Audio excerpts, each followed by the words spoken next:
Salam alaikum, alhamdoulilah, rakoum gars bkhir. C'est la deuxième partie de la vidéo d'hier qui portait sur le rapprochement entre l'Algérie de Si Abdelmajid Tebboune et les États-Unis d'Amérique de Monsieur Donald Trump. Est-ce qu'il s'agit d'un New Deal? Dans cette première partie, je vous avais expliqué que l'histoire des relations entre l'Algérie et les États-Unis d'Amérique était quelque peu chaotique, car il y a 7 années, de 1967 à 1974, où l'Algérie de feu Houari Boumediene avait décidé de rompre les relations diplomatiques avec les États-Unis suite à l'attaque barbare de Tel Aviv contre l'Égypte, la Palestine, la Syrie, la Jordanie. Et cette séquence de 7 ans est restée comme un crime de lèse-majesté pour les États-Unis d'Amérique.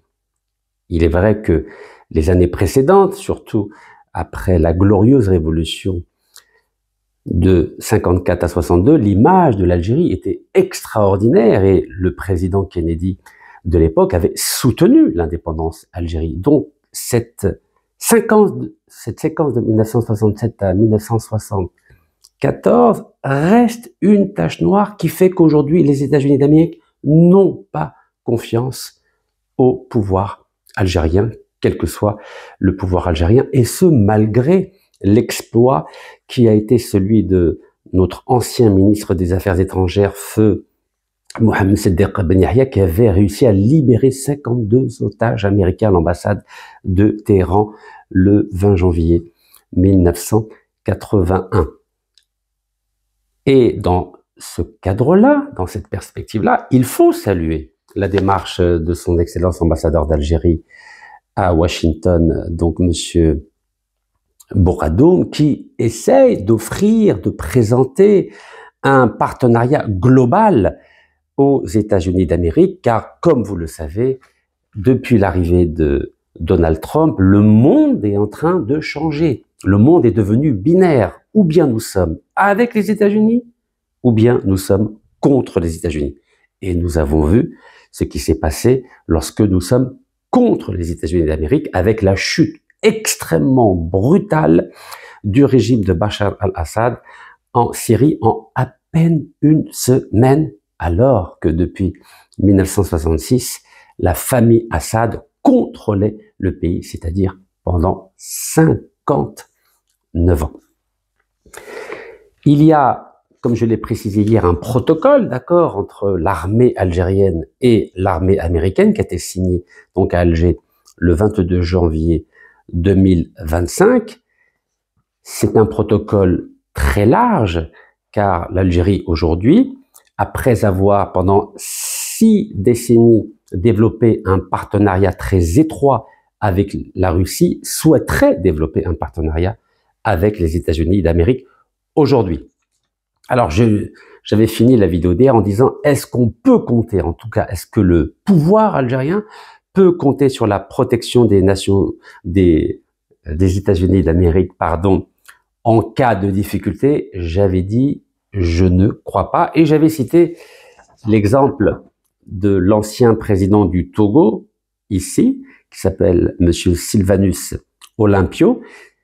Il avait effectué une visite officielle à Washington et il avait été reçu par l'ancien président des États-Unis, Monsieur John Fitzgerald Kennedy. C'était en mars 62 et 10 mois après, le président du Togo a été lâchement assassiné par les services français, mais, et c'est là où c'est important, la résidence du président togolais était à quelques mètres de l'ambassade américaine.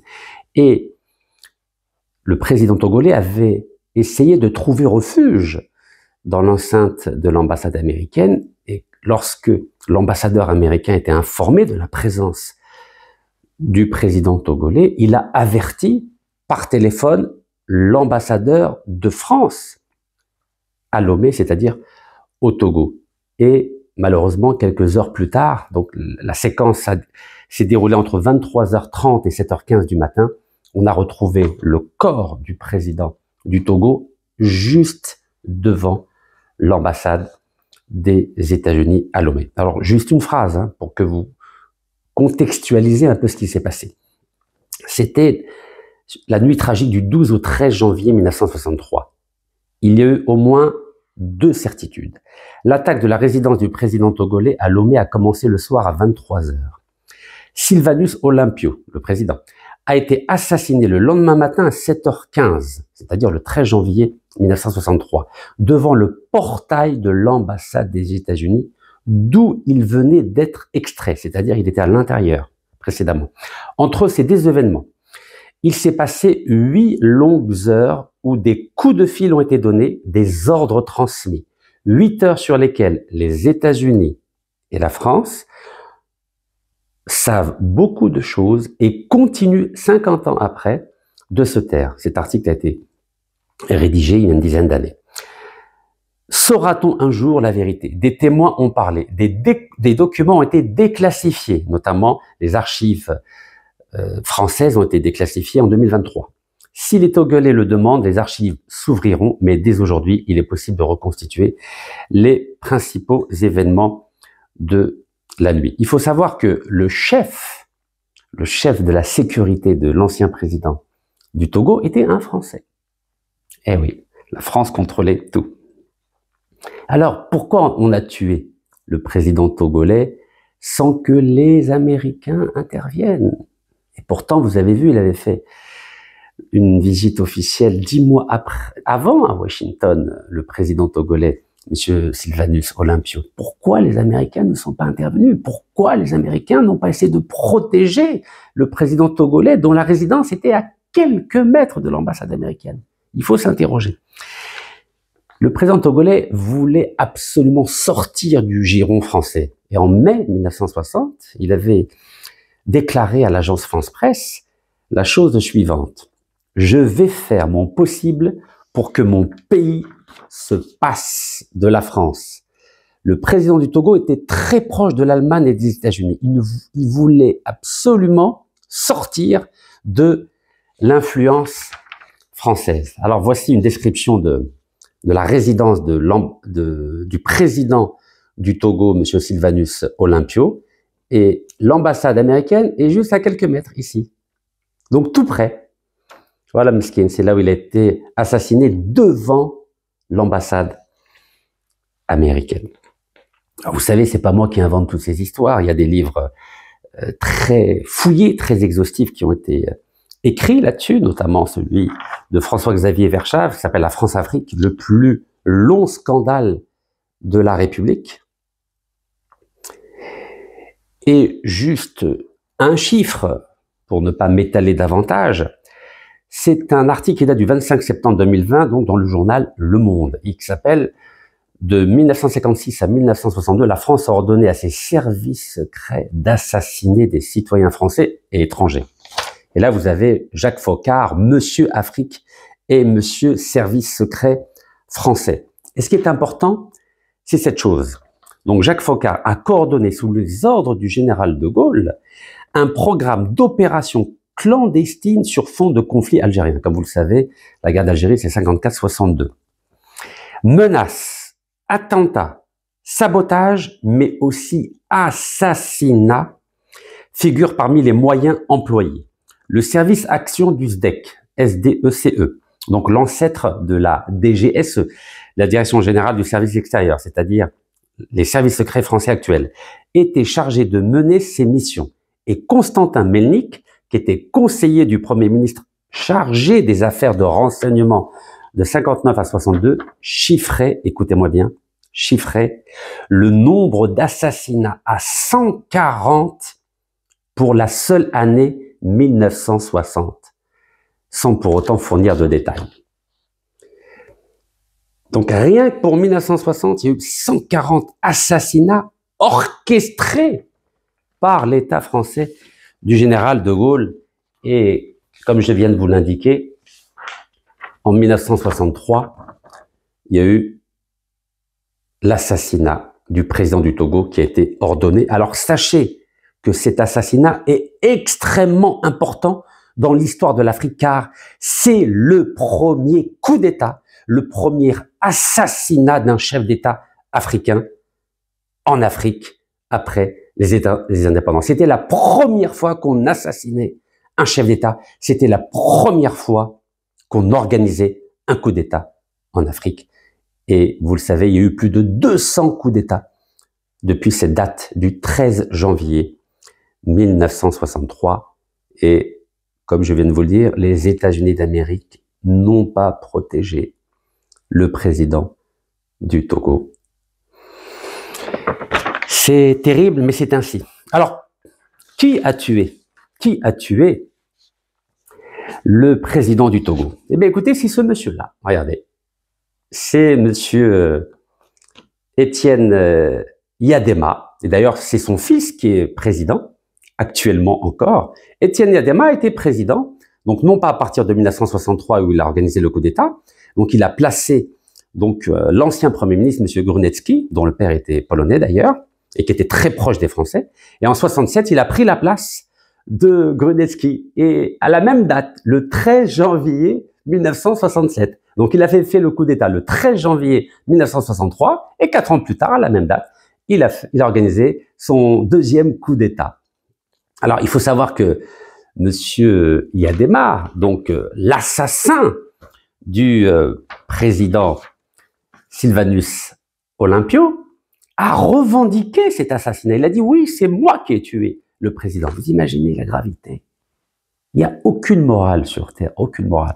Et vous le voyez ici avec le président américain, George Bush, père. Mais aussi avec le président français, vous voyez, avec Jacques Chirac. Vous savez, il n'y a aucune morale dans les relations internationales. Il ne faut se faire aucune illusion. Et monsieur Yadema, donc l'assassin, meurtrier, vous savez que pourquoi il a organisé le coup d'État en 1963, pardon. Car il était un ancien officier français qui a fait la guerre d'Algérie, donc qui a tué des Algériens. Et à l'époque, l'armée du Togo, en 1963, c'était uniquement 250 soldats. Et donc, les anciens officiers de l'armée française, ils étaient simplement sergents, n'avaient pas de travail. Donc, après l'indépendance qu'il y a eu au Togo. Donc, il avait demandé à rencontrer le président du Togo. Donc, monsieur Sylvanus Olympio. Il lui a dit non, je ne vais pas augmenter les effectifs de l'armée togolaise qui était simplement de 250 personnes. Et vous savez qu'un soldat, quand il n'obtient pas ce qu'il veut, ben, il se fâche. Et avec l'aide de la France, car il était sergent français, ils ont organisé ce coup d'État ensemble. Et celui qui a co-organisé ce coup d'État, c'est un Français qui s'appelle le commandant Poc, avec son chef, le chef de sécurité, le chef de la gendarmerie togolaise, donc le commandant Métrier. Et oui, la France est dans tous les coups. Mais encore une fois, pourquoi je parle de ce cas très important? C'est les États-Unis ne sont pas intervenus. Donc, on peut développer tous les partenariats avec les Américains. Sachez que quand ça va se gâter, et vous savez que ça se gâte entre l'Algérie et la France, il ne faudra pas compter sur le soutien américain. Les Américains diront aux Français, ne touchez pas au pétrole et au gaz, mais les Américains, croyez-moi, ne protégeront pas les décideurs algériens. Sachez-le, je vous prends des exemples qui sont du passé, mais je vais aussi vous prendre des exemples qui sont du présent. Alors, on continue. Vous voyez cette image? Ici, c'est l'ancien président irakien Saddam Hussein, et là, c'est Donald Rumsfeld. Donald Rumsfeld, vous savez que il était secrétaire à la défense donc aux États-Unis, des différents présidents américains, et ensuite, à l'époque de George Bush père, il était devenu le chef de l'opération qui a détruit l'Irak. Donc là, vous voyez, là, il lui serre la main. C'était exactement 1983, 20 décembre 1983, à Bagdad.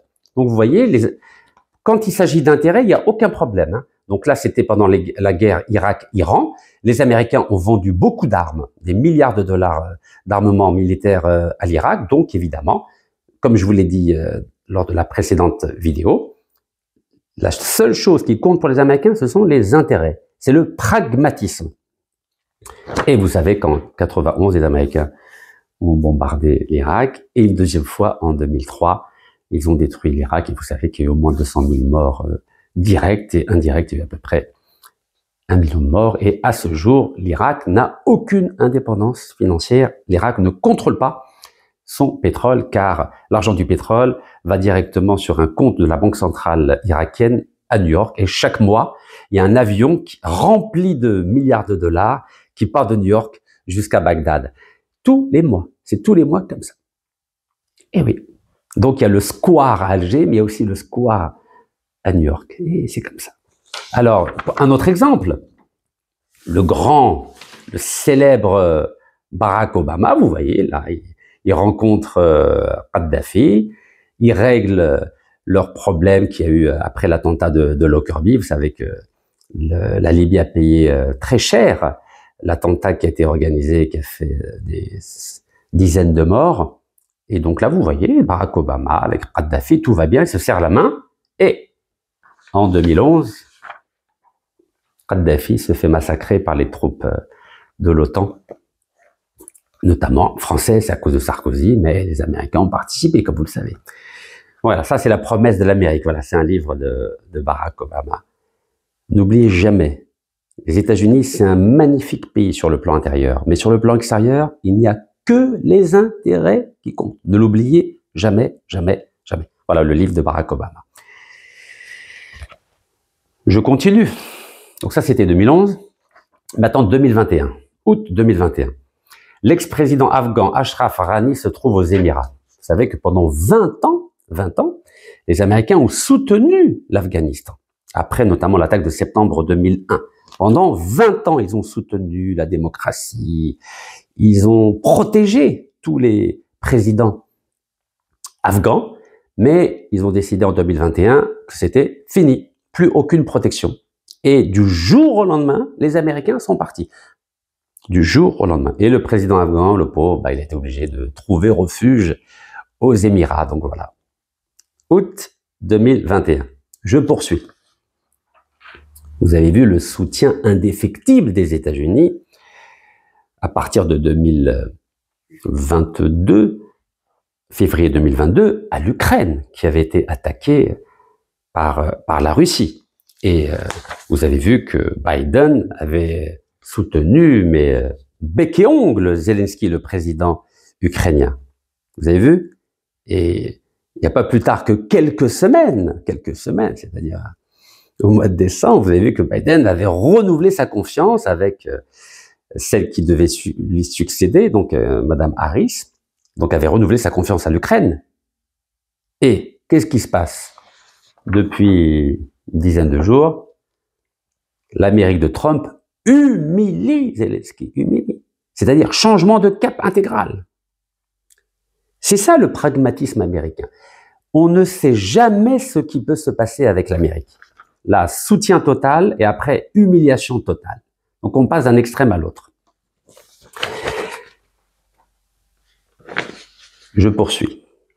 Pour comprendre un peu la première image que je vous ai montrée avec notre ami Sylvanus Olympio au Togo. Vous savez que pourquoi les Américains parfois soutiennent, parfois cessent leur soutien à des chefs d'État ou à des régimes ou à des pouvoirs en place. La première raison, c'est que les États-Unis d'Amérique sont une démocratie où l'alternance, elle est courante. Vous savez que le mandat d'un président américain est de 4 ans, renouvelable une seule fois. C'est-à-dire que au maximum, un président américain peut rester 8 années au pouvoir. Donc, quand on passe par exemple des démocrates aux républicains ou des républicains aux démocrates, ce qui était valable avant, c'est-à-dire l'assurance, la protection qui avait été garantie, par exemple par un démocrate ou par un républicain, ne sera pas forcément garantie par le nouveau président. Donc ça, c'est la première raison qui fait que une fois, par exemple, les États-Unis soutiennent soutiennent un président et juste après, ben, ils le soutiennent plus. Voilà, une fois on soutient Saddam, après on le soutient plus. Une fois on soutient Kadhafi, après on le soutient plus. Une fois on soutient Olympio en Togo, après on le soutient plus. On soutient l'Afghanistan, on la soutient plus. On soutient l'Ukraine, on le soutient plus. Ça, c'est dû à l'alternance démocratique aux États-Unis. Et la deuxième raison, c'est que pour les Américains, les intérêts changent en fonction de la géopolitique, en fonction des alliances, en fonction de l'environnement politique, en fonction du contexte politique ou de la nouvelle donne politique. Pour prendre l'exemple de l'Algérie, pourquoi je vous dis qu'il ne faudra pas compter sur la protection américaine en Algérie, notamment dans notre conflit qui nous oppose aussi bien à la France qu'au Maroc.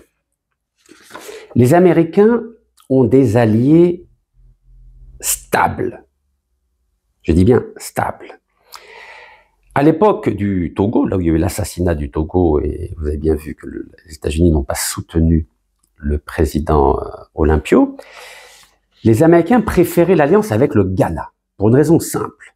Le Ghana est un pays anglophone, et le président de l'époque était un très grand panafricaniste qui s'appelle Kwame Nkrumah, avait passé 10 années aux États-Unis. Il avait étudié et même enseigné aux États-Unis.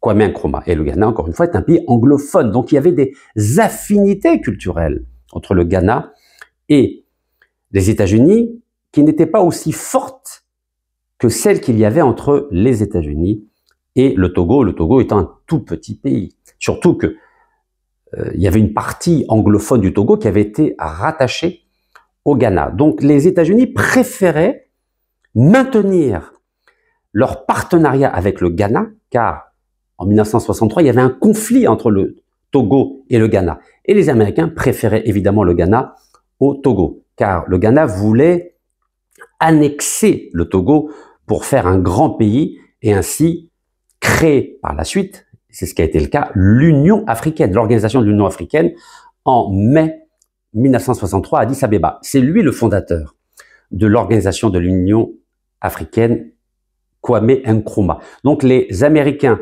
voulaient s'appuyer sur le Ghana pour créer cette organisation africaine et faire en sorte que l'OUA, l'organisation de l'Union africaine, soit plutôt proche des États-Unis plutôt que de la France ou de l'Angleterre. Et c'est la raison pour laquelle les États-Unis n'ont pas soutenu le président du Togo, mais ont préféré soutenir le président du Ghana, M. Kwame Nkrumah. Alors pourquoi je prends le temps de vous détailler la différence de partenariat qu'il y avait entre les États-Unis et le Togo et les États-Unis et le Ghana, qui sont des voisins, hein.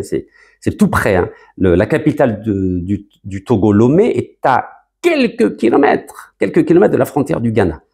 Je suis bien placé pour le savoir, car j'ai fait tout ça en bus. Et oui, en bus avec mon fils Iskander en septembre 2023. Donc j'ai pu voir de mes propres yeux comment ça fonctionnait tout cela. Il y a même des tribus Ewe qui sont à la fois au Togo et au Ghana, un peu comme, vous avez bien vu, hein, les arabo-berbères algériens ou marocains, c'est kiff-kiff, c'est le même peuple. Bon, bref. Et on voit bien l'affinité, la complicité qu'il y avait entre le président John Fitzgerald Kennedy et le président du Ghana, Monsieur Kwame Nkrumah, qui malheureusement 3 ans plus tard a fait lui-même l'objet d'un coup d'État le 24 février 1966, au moment où il faisait un voyage présidentiel en Chine. À peine était-il arrivé en Chine qu'on lui a dit « Monsieur Kwame Nkrumah, vous n'êtes plus président. Il y a eu un coup d'État aux États-Unis, au Ghana, dans votre pays, qui avait été organisé par les Anglais. » Et oui, parce que les Anglais, c'était l'ancienne puissance colonisatrice du Ghana, qui n'appréciait pas que Monsieur Kwame Nkrumah s'approche un peu trop des États-Unis. Eh oui, il y a beaucoup de rivalité. Alors, pourquoi je vous raconte cette histoire? Car il y a un parallèle à faire entre le Togo, Ghana, États-Unis et Algérie, Maroc et États-Unis. En tant qu'Algérien, évidemment, je préférais qu'on ait d'excellentes relations avec la Chine, la Russie, les États-Unis, l'Europe. Évidemment, il faut être dans une logique multilatérale. Mais dans ce jeu diplomatique, je crois que les Américains préféreront toujours le Maroc à l'Algérie, car le Maroc est un allié historique des États-Unis et surtout un allié fidèle. Les Marocains se sont jamais liés ou alliés à la Russie, contrairement à l'Algérie. Et donc, en cas de difficulté, les Américains préféreront toujours le Maroc à l'Algérie, de la même façon que les Américains ont toujours préféré le Ghana au Togo. Et c'est la raison pour laquelle ils ont laissé le président du Togo se faire assassiner par les Français du général de Gaulle et notamment par son conseiller Afrique et services secrets, Monsieur Foccart, qui a beaucoup de sang dans ses mains. Voilà ce que je voulais vous expliquer. Et vous savez, je connais un petit peu l'Amérique. Je vous ai expliqué hier, j'ai fait un livre avec le président Bill Clinton, notamment, qui s'appelait Millenarium, quel avenir pour l'humanité en 2000. Et c'était une série d'entretiens avec le président américain, français, Premier ministre anglais, chancelier allemand Gerhard Schröder, Premier ministre italien Massimo D'Alema, le Premier ministre canadien Jean Chrétien et le Premier ministre japonais Keizo Obuchi, qui est décédé aujourd'hui. Donc je vais revenir à la pomme de discorde qu'il y a entre le Maroc et l'Algérie, eu égard à un éventuel soutien ou une éventuelle neutralité des États-Unis d'Amérique. Ce sera le dernier point que je vais aborder avec vous. Ici, je vous présente un livre qui s'appelle « Washington et le monde », qui a été écrit il y a quelques années par des spécialistes des États-Unis, donc Pierre Hassner et Justin Weiss. Donc Pierre Hassner est directeur de recherche au Centre d'études et de recherche internationale, donc CERI, la Fondation nationale de sciences politiques. Donc il enseigne notamment donc à l'université Johns Hopkins à Bologne en Italie. Et Justin Weiss est historien et pareil, il est spécialiste donc à la fois des États-Unis et de la France. Et dans ce livre-là, donc là c'est la Maison Blanche comme vous connaissez, à la page 68, il y a une phrase très intéressante. Et ça s'adresse aux décideurs algériens. Il est écrit que ni les Nations Unies, ni aucune autre institution internationale n'a beaucoup de pouvoir coercitif sur les grandes puissances. Alors, pouvoir coercitif, c'est-à-dire pouvoir d'imposer.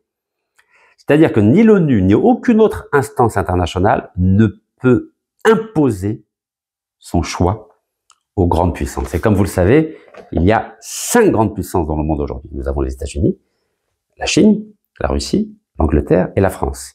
Ce sont 5 puissances atomiques, 5 puissances qui ont le droit de veto aux Nations Unies, c'est-à-dire que si aux Nations Unies, ces puissances veulent dire non à une résolution, on peut rien faire. C'est-à-dire qu'il n'y a aucune voie de recours.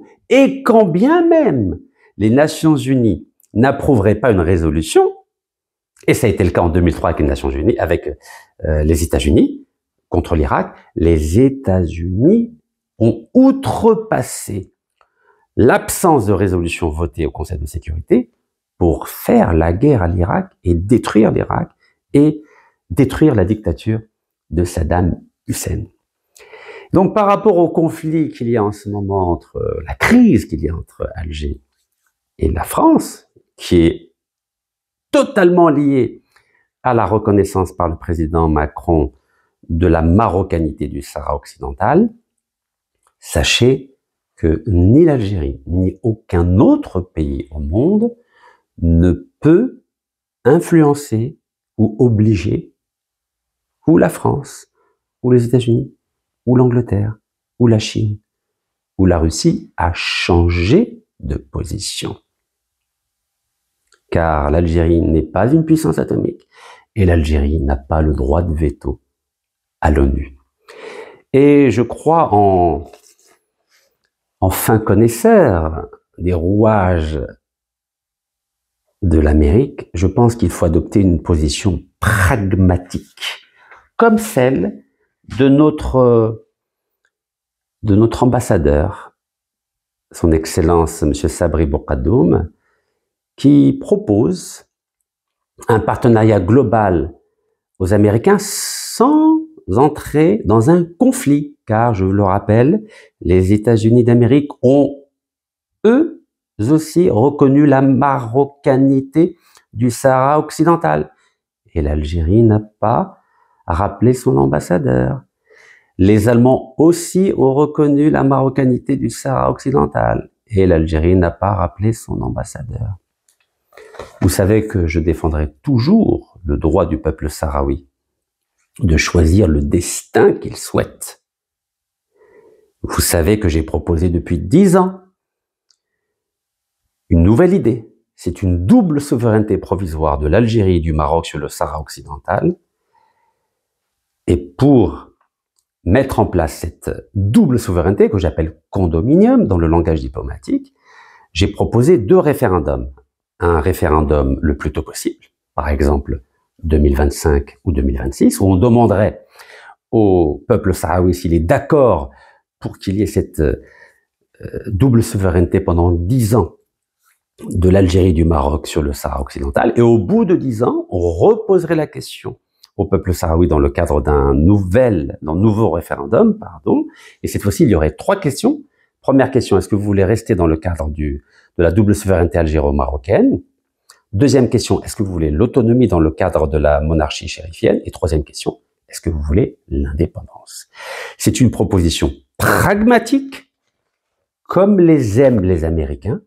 Et croyez-moi, si l'Algérie reprend cette idée, je suis sûr à 99% que ni les États-Unis, ni la France, ni l'Angleterre, ni la Russie, ni la Chine ne s'y opposeront. Encore faut-il mettre de côté la fierté de certains de nos diplomates qui gèrent le dossier du Sahara et adopter cette position pragmatique comme celle de son Excellence, notre ambassadeur aux États-Unis, Monsieur Sabri Bouqaddoum. Sahaf Torkoum, assalamu alaikum.